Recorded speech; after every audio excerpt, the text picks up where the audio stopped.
Hello everyone, Assalamu alaikum. This is Abir Rahman and welcome to Zoologist and MDCAT Entry Test Preparation channel. So आज discuss करेंगे 20 से आगे जो MCQs थे cell chapter के, वही आज हम डिस्कस करेंगे। हमने पहले भी सेल चैप्टर के जो MCQs थे किप्स के, वो लेक्चर्स बनाई थी MCQs की, और आज फर्दर मोर डिस्कस करेंगे। MCQs number 21, Identify the correct pair from the following options: alpha DNA replication, ribosome. क्या ये पेयर सही है? जो DNA रिप्लिकेशन है वो राइबोसोम में होती है। Beta anaerobic respiration, cristae. जो एनारोबिक रिस्पायरेशन है क्या वो क्रिस्टिया में होती है? Charlie protein synthesis and smooth endoplasm reticulum. जो ये पेयर है प्रोटीन सिंथेसिस और स्मूथ एंडोप्लाज्म रेटिकुलम का, ये कनेक्शन, क्या ये पेयर दुरुस्त है? जो प्रोटीन सिंथेसिस है वो स्मूथ ER में होती है, और जो डेल्टा है मॉडिफिकेशन ऑफ गोल्जी एप्राटस। जो मॉडिफिकेशन है क्या वो गोल्जी एप्राटस ही मॉडिफिकेशन करता है? इसका जो राइट ऑप्शन होगा वो डेल्टा होगा। जो मॉडिफिकेशन है, जो लेबलिंग है, वो काम कौन सा करता है सेल में? गोल्जी एप्राटस। सेल सिक्रेशन में भी जो हेल्प करता है वो कौन सा होता है? Golgi apparatus.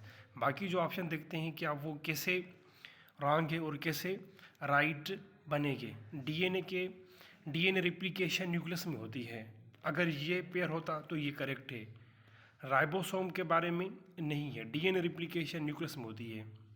जो बीटा था एनारोबिक रिस्पायरेशन, क्रिस्टिया। अगर यहाँ पर एरोबिक रिस्पायरेशन होता तो ये ठीक था। Charlie option protein synthesis and smooth endoplasm reticulum. अगर ये ऑप्शन ऐसे होता protein synthesis and rough endoplasm reticulum, then ये ठीक था। ऐसे ही हम दूसरे ऑप्शंस को भी देखेंगे कि कैसे वो करेक्ट हो सकते हैं। जो इसका राइट ऑप्शन होगा वो कौन सा होगा? डेल्टा को हम टिक करेंगे यहाँ पर। MCQs number 22, modification of protein and lipid into glycoprotein and glycolipid in the function of। जो मॉडिफिकेशन होती है प्रोटीन एंड लिपिड्स की इनटू ग्लाइकोप्रोटीन, या जो कार्बोहाइड्रेट्स होते हैं उनकी लिपिड्स में होती है, ग्लाइकोलिपिड जैसे बनते हैं, इज अ फंक्शन ऑफ। वो किस चीज़ का फंक्शन है? अल्फ़ा माइटोकॉन्ड्रिया का, बीटा लाइसोसोम का, चार्ली राइबोसोम का, डेल्टा गोल्जी एप्राटस का। जो ये फंक्शन है मॉडिफिकेशन वाला वो कौन करता है? गोल्जी एप्राटस करता है। माइटोकॉन्ड्रिया रिस्पायरेशन में हेल्प करता है, लाइसोसोम ब्रेक डाउन होती है, डाइजेशन होती है जो इंट्रासेल्युलर, वो लाइसोसोम करवाता है, और राइबोसोम प्रोटीन की फॉर्मेशन करवाता है। MCQs number 23, Golgi complex is involve in the formation of. जो गोल्जी कॉम्प्लेक्स है वो इन्वॉल्व होती है किस चीज़ की फॉर्मेशन में? Alpha lysosome, beta vacuoles, Charlie rough endoplasm reticulum, delta smooth endoplasmic reticulum. जो इसका राइट ऑप्शन होगा वो कौन सा होगा? Alpha is the right option. MCQs number 24, The transport of secretory proteins take place through the organelles in which of the following orders। अगर आपने पढ़ा है जो प्रोटीन की फॉर्मेशन होती है, एक तो राइबोसोम में होती है। अगर राइबोसोम अटैच हैं ER के ऊपर, it means rough endoplasm reticulum के ऊपर, तो वो भी प्रोटीन फॉर्मेशन में काम करते हैं। ऑप्शंस देखते हैं अब कि इसकी सीक्वेंस पता नहीं है कैसे प्रोटीन फॉर्मेशन होती है और कहाँ तक जाती है। और alpha rough endoplasm reticulum to smooth endoplasm reticulum and then Golgi apparatus, then last में सीक्रेटरी वेसिकल्स। क्या ये सही है? Alpha beta smooth endoplasm reticulum के बाद रफ एंडोप्लाज्म रेटिकुलम के बाद जाता है, देन गोल्जी एप्राटस के पास, और लास्ट में सीक्रेटरी वेसिकल्स के पास। क्या ये सही है? Charlie rough endoplasm reticulum to smooth endoplasmic reticulum, और उसके बाद सीक्रेटरी वेसिकल्स, और लास्ट में गोल्जी एप्राटस। क्या ये दुरुस्त है? Delta rough endoplasm reticulum to Golgi apparatus, और उसके बाद सीक्रेटरी वेसिकल्स, और लास्ट में स्मूथ ER है। जो इसका राइट ऑप्शन है वो कौन सा होगा, रफ ईआर। जो अल्फ़ा है उसका राइट ऑप्शन होगा रफ एंडोप्लाज्मिक रेटिकुलम के बाद स्मूथ ईआर, देन गोल्गी एप्पराटस, उसके बाद सिक्रेटरी वेसिकल्स के साथ सेल मेम्ब्रेन से बाहर निकल जाएंगी वेसिकल्स की फॉर्म में। MCQs number 25, which of the following organelles is the most abundant in those animal cells exhibit a phagocytic activities? कौन सा ऑर्गेनेल है जो फेगोसाइटिक एक्टिविटी सेल परफॉर्म करता है उसके अंदर सबसे ज़्यादा होता है? Alpha glyoxysome, beta lysosome, Charlie microbodies, delta peroxisomes. अगर बात करें तो जो सेल फेगोसाइटिक एक्टिविटीज़ परफॉर्म करता है उसमें सबसे ज़्यादा लाइसोसोम मौजूद होते हैं। जैसे WBCs है वो एंगल्फ करता है बैक्टीरियाज को, फेगोसाइटोसिस करता है, उसके पास सबसे ज़्यादा लाइसोसोम होते हैं जो उसको बैक्टीरिया को ब्रेक डाउन करवाते हैं। इसलिए इसमें जो राइट ऑप्शन है वो कौन सा है, बीटा है। It means lysosome is the right option. MCQ number 24, strictly speaking autophagosomes are actually primary lysosome alpha, beta tertiary lysosome, Charlie secondary lysosome, delta quaternary lysosomes. जो ऑटोफेगोसोम है वो सेल के अंदर ही किसी ऑर्गेनेल्स या जो पोर्शन होता है साइटोप्लाज्म का उसको इंगल्फ करता है कौन, लाइसोसोम, तो वो बन जाता है सेकेंडरी लाइसोसोम बन जाता है। इसका जो राइट ऑप्शन होगा वो कौन सा होगा, चार्ली होगा।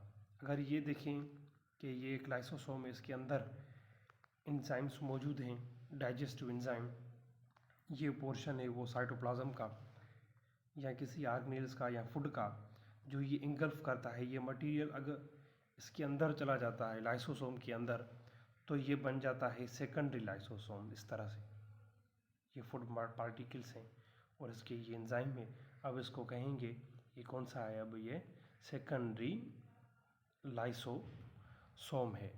ये कौन सा सेकेंडरी लाइसोसोम है। नंबर 27 है, अब उसको डिस्कस करेंगे हम। It is the disease characterized by the accumulation of lipid in the brain cell leading to mental retardations and even the death. Alpha grave disease, beta glycogenesis type 2 disease, Charlie Addison's disease, delta Tay Sachs disease. जो lipid की storage जो brain में हो जाती है उसकी वजह से जो मेंटल रिटार्डेशन होती है और डेथ हो जाती है तो उसकी डिजीज़ को हम क्या कहते हैं, वो T-सेक डिजीज़ है। It means delta is the right option. Provide support for the individual plant cell and contribute to the turgidity of the leaves and younger part of the plant. वो कौन सी सपोर्टिंग एक स्ट्रक्चर्स है plant के अंदर जो help होती है टर्जिडिटी के लिए और जो यंग प्लांट्स होते हैं उनके लीव्स के लिए और जो पार्ट्स होते हैं उनकी टर्जिडिटी के लिए। वो कौन सा एक ऐसा हिस्सा है प्लांट्स के अंदर? Alpha vacuoles, beta endoplasmic reticulum. क्या एंडोप्लाज्मिक रेटिकुलम प्लांट के अंदर टर्जिडिटी पैदा करते हैं? चार्ली गोल्गी एप्पराटस तो सिक्रेशन का काम करते हैं। डेल्टा साइटोस्केलेटन्स। जो इसका राइट ऑप्शन होगा वो कौन सा होगा, वैक्यूल्स ही होते हैं प्लांट के सेल के अंदर जो हेल्प करते हैं टर्जिडिटी। जो प्लांट के अंदर टर्जिडिटी पैदा होती है लीव्स के अंदर या यंगर प्लांट्स जो पार्ट्स होते हैं प्लांट के उसके अंदर जो टर्जिडिटी पैदा होती है वो किस चीज़ के ऊपर है, वो वैक्यूल्स के ऊपर है जो प्लांट्स के अंदर पाया जाता है एक बड़ी साइज़ का। MCQ number 29, what is the specific name given to the biologically membrane that surrounding the vacuoles. वो उस मेम्ब्रेन को क्या कहते हैं बायोलॉजिकली नेम जो है उस मेम्ब्रेन का जो एक वैक्यूल के इर्द गिर्द कवर है मेम्ब्रेन उसको क्या कहते हैं? Alpha plasma membrane, beta plasma Lima, Charlie endomembrane, delta tonoplast. जो इसका राइट ऑप्शन होगा वो कौन सा होगा? इसका जो डेल्टा है वो राइट ऑप्शन है। It means tonoplast. जो कवरिंग है वो वैक्यूल की, उसको हम क्या कहते हैं, टोनोप्लास्ट कहते हैं। MCQ number 30, which of the following cell organelles can be viewed with the help of high power light microscope. वो कौन सा ऑर्गेनेल है सेल का जिसको हमने हाई पावर लाइट माइक्रोस्कोप पर देखा है। It means light microscope use करके वो कौन सा ऑर्गेनेल है सेल का जो आसानी के साथ देखा जा सकता है। Alpha endoplasmic reticulum, beta mitochondria, Charlie ribosome, delta Golgi apparatus. जो इसका राइट ऑप्शन है वो कौन सा है, alpha endoplasmic reticulum is the right option. MCQ number 31, it is the correct location of ATP synthesis in mitochondria. Mitochondria में जो correct location है ATP सिंथेसिस की वो कहाँ पर है। Alpha mitochondrial matrix, beta outer mitochondrial membrane, Charlie inner mitochondrial membrane, delta inner membrane space. जो इसका राइट ऑप्शन होगा वो इनर मेम्ब्रेन है। जो माइटोकॉन्ड्रिया की जो इनर मेम्ब्रेन है उसमें जो लोब शेपेड होती है एम्बेडेड इनटू द क्रिस्टिया, उसके अंदर क्या होता है ATP की फॉर्मेशन होती है। इनर जो मेम्ब्रेन है स्पेस के अंदर उसको कहेंगे, it means right option is delta. जो inner membrane, sorry right delta नहीं होगा, जो इसका राइट ऑप्शन होगा वो कौन सा होगा, Charlie is the right option. It means inner mitochondrial membrane. MCQs 32 जो है उसको हम अब रीड करेंगे। विच of the following structure is involve in the oxidative phosphorylation. MCQs number 30, 31, 32 ये मोस्ट इंपॉर्टेंट MCQs हैं और टफ टाइप MCQs हैं जो मोस्टली आपसे एंट्री में पूछ सकते हैं। विच of the following structure is involve in the oxidative phosphorylation. Oxidative phosphorylation कहाँ पर होती है, आपने पढ़ा है इलेक्ट्रॉन ट्रांसपोर्ट चेन में जब NADH और FADH की ऑक्सीडेशन होती है तो ATP की फार्मेशन होती है। हमने उस ATP की फार्मेशन को कहा था ऑक्सीडेटिव फास्फोराइलेशन है। तो ये कहाँ पर होती है वो देखेंगे। Alpha inner mitochondrial membrane, beta outer mitochondrial membrane, Charlie mitochondrial matrix, delta thylakoid membrane. अब आप ये MCQ समझ गए हैं।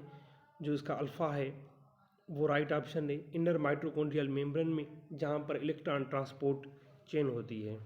इट मीन्स जो इसका राइट ऑप्शन है वो कौन सा है, alpha is the right option, inner mitochondrial membrane. MCQ number 33, Krebs cycles occurs in this stage of mitochondria. जो क्रेब साइकिल है वो कहाँ पर होती है, मैट्रिक्स में अल्फ़ा, बीटा स्ट्रोमा में, चार्ली F1 पार्टिकल में, डेल्टा क्रिस्टिया में। जो इसका राइट ऑप्शन है वो कौन सा है, alpha is the right option, matrix. Which of the following cell type is more appropriate to study the mitochondria. कौन सा सेल है जो मौजूद है हमारे लिए कि माइटोकॉन्ड्रिया की स्टडी करें उस सेल के अंदर। अल्फ़ा आरबीसीज के अंदर माइटोकॉन्ड्रिया होता ही नहीं है। बीटा मीज़ोफिल के सेल में माइटोकॉन्ड्रिया होते हैं लेकिन ज़्यादा मकदार में नहीं होते। Charlie muscle cell, delta E coli bacteria है, इसमें मीज़ोजोम होता है माइटोकॉन्ड्रिया की जगह पर। जो इसका राइट ऑप्शन है वो कौन सा है, मसल सेल। इसमें सबसे ज़्यादा माइटोकॉन्ड्रिया पाए जाते हैं। MCQ number 35, which of the following eukaryotic organelles has a symbiotic origin with bacterias. वो कौन सा ऑर्गेनेल्स है यूकैरियोटिक के अंदर जो सिम्बायोटिक ओरिजिन है, बैक्टीरिया से रिजेंबल करता है। Alpha endoplasmic reticulum, beta lysosomes, Charlie chloroplast and delta is the Golgi apparatus. जो इसका राइट ऑप्शन है वो कौन सा है, chloroplast is the right option. हर जब क्लोरोप्लास्ट ये सेल्फ रिप्लिकेटिंग करता है और अगर इसको सेल से निकाल कर किसी दूसरे मीडियम, आर्टिफिशियल मीडियम में रखें, उसको न्यूट्रिशन भी दें तो ये ज़िंदा रह सकता है like a bacteria. MCQ number 36, chlorophyll molecule are resemble with. Chlorophyll molecule किस चीज़ से रिजेंबल करता है, alpha carotenoids, beta globin chain of haemoglobins, Charlie xanthophylls, delta haem part of haemoglobin. जो हेम पार्ट है हेमोग्लोबिन की उससे रिजेंबल करता है। फ़र्क सिर्फ इतना होता है जो RBCs है उसमें फीरियस साइन होता है और जो क्लोरोफिल है उसमें सेंटर की जगह पर मैग्नीशियम आयन होता है, इतना सा फर्क होता है। MCQ number 37, which of the following statement is incorrect? कौन सी स्टेटमेंट है जो इनकरेक्ट है? Alpha CO2 fixation occurs in stroma, जो CO2 है उसकी फिक्सेशन स्ट्रोमा में होती है, ये राइट ऑप्शन है। Beta chloroplast are self replicating. Charlie inner granum is photosynthetic. Delta chloroplast have 70S ribosome, जो क्लोरोप्लास्ट है उसमें 70S राइबोसोम होते हैं। जी बिल्कुल, जो क्लोरोप्लास्ट के अंदर प्रोटीन बनती है वो 70S राइबोसोम से आती है, और जो क्लोरोप्लास्ट है वो सेल्फ रिप्लिकेटिंग है।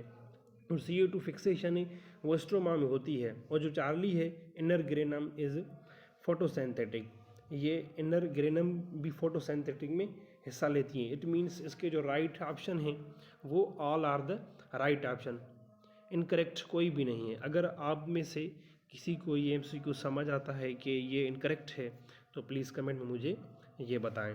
MCQ number 38, nucleus is visible in, nucleus कब विजिबल होता है? Alpha interface, beta metaphase, Charlie mitotic phase, जो डेल्टा है वो इनाफेज है। अगर इनर फेज के जो इंटरफेज उसके बारे में बात की जाए तो ये लॉन्गेस्ट जो पीरियड होता है सेल डिवीजन में ये इंटरफेज ही होता है। उसमें क्या होता है, जो क्रोमेटिन मटेरियल होता है वो भी डबल होता है। डबल होने की वजह से जो विजिबिलिटी है न्यूक्लियस की वो सबसे ज़्यादा हो जाती है, इसीलिए जो इसका राइट ऑप्शन है वो कौन सा होगा? Alpha is the right option, interphase. MCQ number 39, which of the following organelles have a continuous connection with nuclear membranes? ऐसा कौन सा ऑर्गेनेल्स है जो न्यूक्लियर मेम्ब्रेन से ही स्टार्ट होता है, उससे ही कनेक्शन होता है? आपने पढ़ा है जो रफ एंडोप्लाज्म रेक्टिकुलम होता है वही न्यूक्लियस से स्टार्टिंग होता है। Alpha Golgi प्रोटस, beta rough endoplasm reticulum, Charlie lysosomes, जो डेल्टा है वो स्मूथ एंडोप्लाज्म रेक्टिकुलम, जिसका राइट ऑप्शन है वो कौन सा होगा? Rough ER। MCQ number 40, it is previously describe the function of nuclei.